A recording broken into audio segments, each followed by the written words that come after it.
What's up, everyone? My name's Tim. I've been on YouTube for over 8 years, and I want to help you get started on YouTube. I want 2025 to be the best year for you on YouTube. And I've made a few mistakes over the years. I've achieved success. I have a channel with over 1 million subscribers, another channel with over 700,000 subscribers, and two other channels that are monetized. But I would have definitely done a few things differently, and I want to help you out on your journey. The first thing that I would do is decide if I'm doing YouTube as a hobby or if I'm doing YouTube as a business. I would not want to be somewhere in between. If you're doing YouTube as a hobby, that's great. It's a great platform for you to share your ideas and express yourself. This video is not exactly for you, but I think you can still get some good tips. If you're doing YouTube as a business, you want to make sure that you approach it as a business, that you take it seriously, that you act professionally at all times. You don't want to get confused. Is this a hobby? Am I doing this for my friends, or is this a business? You also want to treat it with the proper respect and math and long-term approach that you would take when you're starting a business. The second thing that I would have in mind, let me get my notes out here.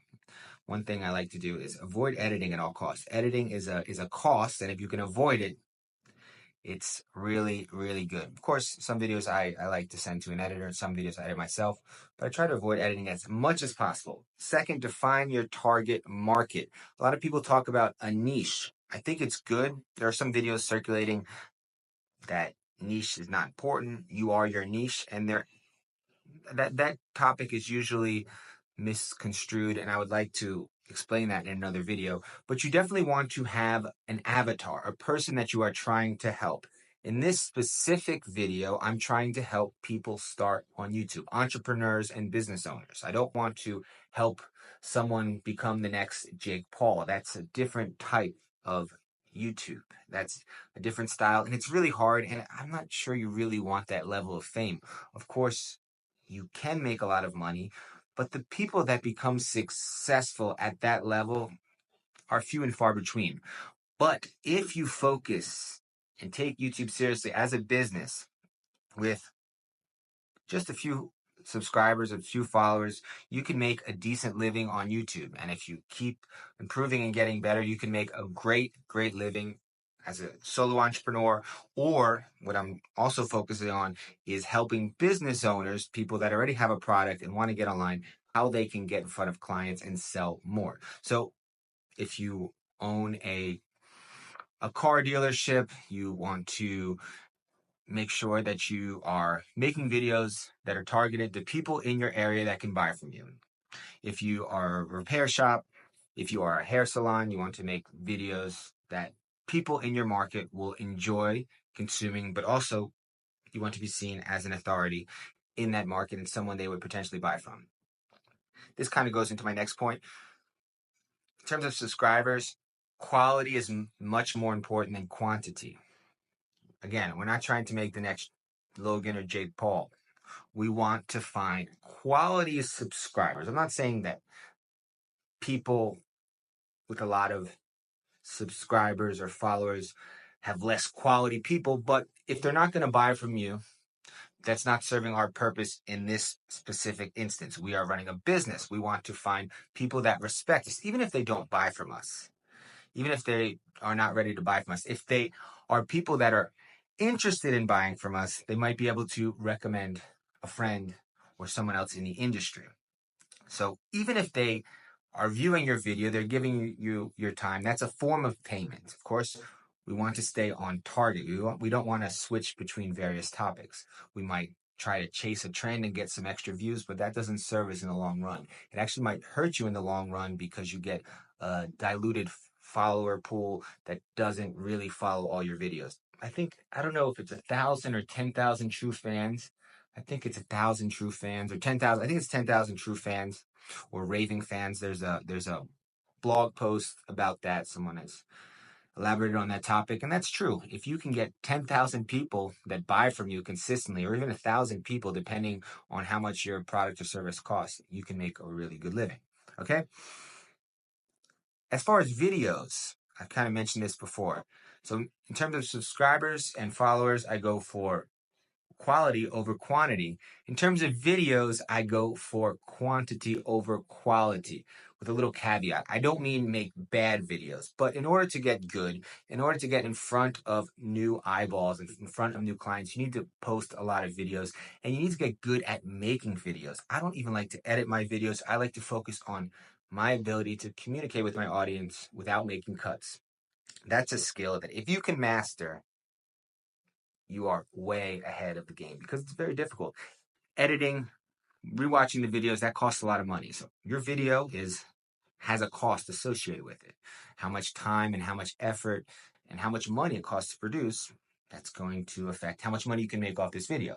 If the video costs you $50 and you can sell a product for $1,000, that's a pretty good deal. But if the video costs you $1,000, then you're in different territory. Your ROI is a little bit off. So you want to make sure that you can make videos consistently. When I say quality is not important, I don't mean the content, the actual content, what you're saying. That's very important. And also you want to make sure that you get decent lighting, good sound, and good content. But it doesn't need to be the most edited video. You can speak in a natural way. You don't have to cut everything you say. You can have a natural conversation with the person. I treat the camera as if it were my avatar, the avatar of the person I'm trying to talk to. So I picture a person that I'm trying to reach on the other side of that camera, and I talk to them, and hopefully it reaches them. I'm just starting this channel out now. Most of my videos are about different topics. I talk more about language learning, and I usually do them in Spanish and Portuguese. But this is one of my English channels. I have a few English channels, but this is one of the first times I'm talking specifically about making content. So yeah, you want to optimize for speed. You want to get good lighting. You can use natural lighting, or you can get some artificial lighting, and you want to have good sound, and you want to speak clearly. You don't want to use a lot of filler words. You want to project confidence. Communication is key.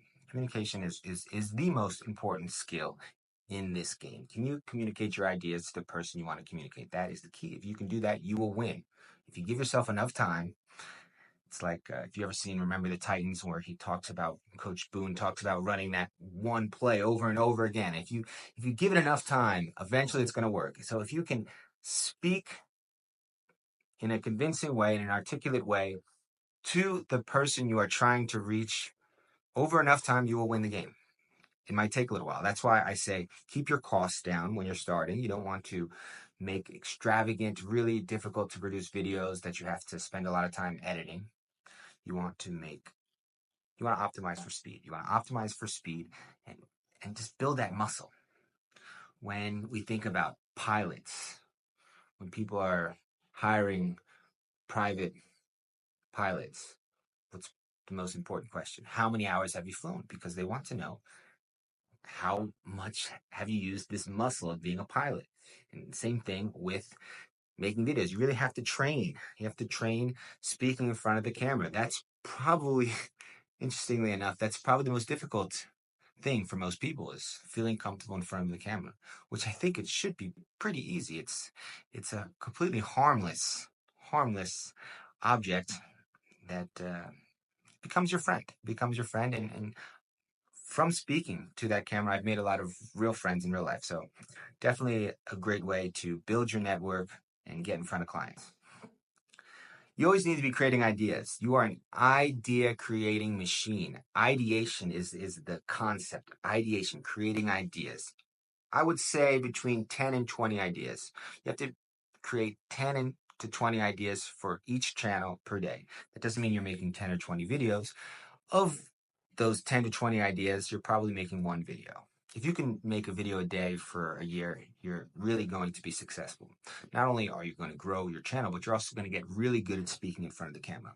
So you want to be creating ideas, ideation, and you also want to be creating titles. So an idea is good, but it's not packaged until it has a title and a thumbnail, which is the picture you see on YouTube that gets you to click on that video. And I like to keep a swipe file. Swipe file is a term that advertisers use when they see a good advertisement, and then they use maybe some of the copy or some of the creative or the graphic design. So it's even better if you can go outside of your market for these ideas. So find a title that caught your attention and a thumbnail that caught your attention in a market that's not yours. So I teach a lot of languages. So if I copied someone in my market that teaches language, it would really feel like copying.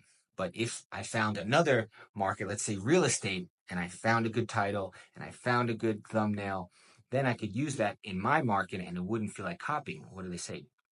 Bad artists copy, great artists steal. You want to be able to make those connections in other markets and use those title structures. What caught your attention? And every time you click on a video as a consumer, why did you click on that video? What drew your attention to that video? If you can think like that, you will become an idea creating machine, a title creating machine, and a thumbnail creating machine. To be honest, I'm not the best thumbnail creator because I don't have the art for graphic design. But that's something I can outsource in the future. Remember, every video has an ROI. If I'm making a certain amount of money per video, I will delegate some of the tasks to other people. But as far as now, there are plenty of ways to get good at graphic design, but it's not something that interests me, so I don't focus on it. So you always have to be thinking about what do you want to do? Like what don't you want to do? You don't want to be spending a lot of time doing things you don't want to do. It's a recipe for disaster. So everything is pay to play. I didn't realize this in the beginning. Everything is pay to play. What does that mean? It means you're either going to pay with your time or you're going to pay with your money. So if you want to grow your channel with just your sweat and tears and time, sweat, blood, and tears, that's great, but there's a cost to that. I remember when I was starting my Portuguese channel, this was in 2016. I took not a night bus, I took a bus, one of those click buses up to Boston to record with someone I had never met before, a little shady of a character. And we made the video, but I got 1,000 subscribers that day, and I really needed those subscribers that particular day. And I took the bus back the same day. So that was a real time commitment and effort commitment, but I didn't spend any money. Now, if you have a budget already, if you have a business that's already making money, just spend some money. Find someone in your industry that's making content like that. Not a competitor exactly, but someone who's making content that your customer might like. And pay them for a shout out. Say, how much do you charge to shout out my video? Or how much do you charge to do a collab? A lot of people have a service like that. A lot of people don't even know that people want that. And you make them an offer you can't refuse. And that's a great way to build credibility and get new followers. You're paying to play either way. You could also try to figure out YouTube ads, Facebook ads. I think a creator shout out in your niche is probably a better way. I even think it'd be better to try to get on their channel if they have a podcast or something. Try to find someone that's not too big, that's not making too much money, that could definitely use the money and be a good guest. If you can be a good guest, people are always on the lookout for content. If someone came to me and said, "Hey Tim, I've been on all of these videos, all of these podcasts, and they always get a lot of views. I tell my story and it's related to your niche," of course I would have them on. That's easy content for me. I want to make content. That's my goal. So you don't always have to pay, but you're paying with your time or your money. You're always paying.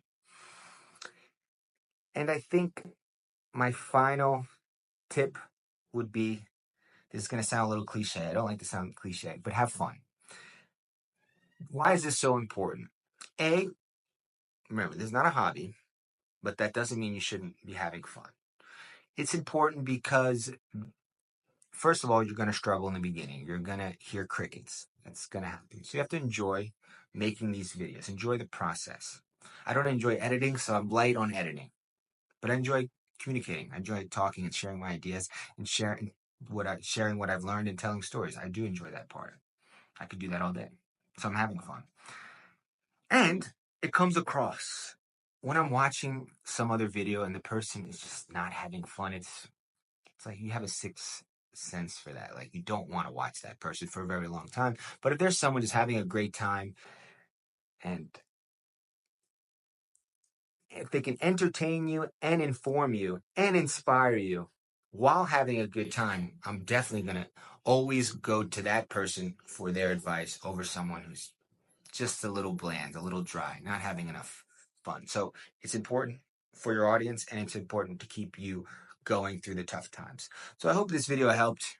These are definitely things I've learned along the way.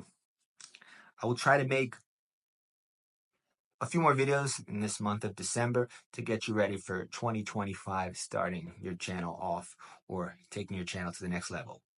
Peace.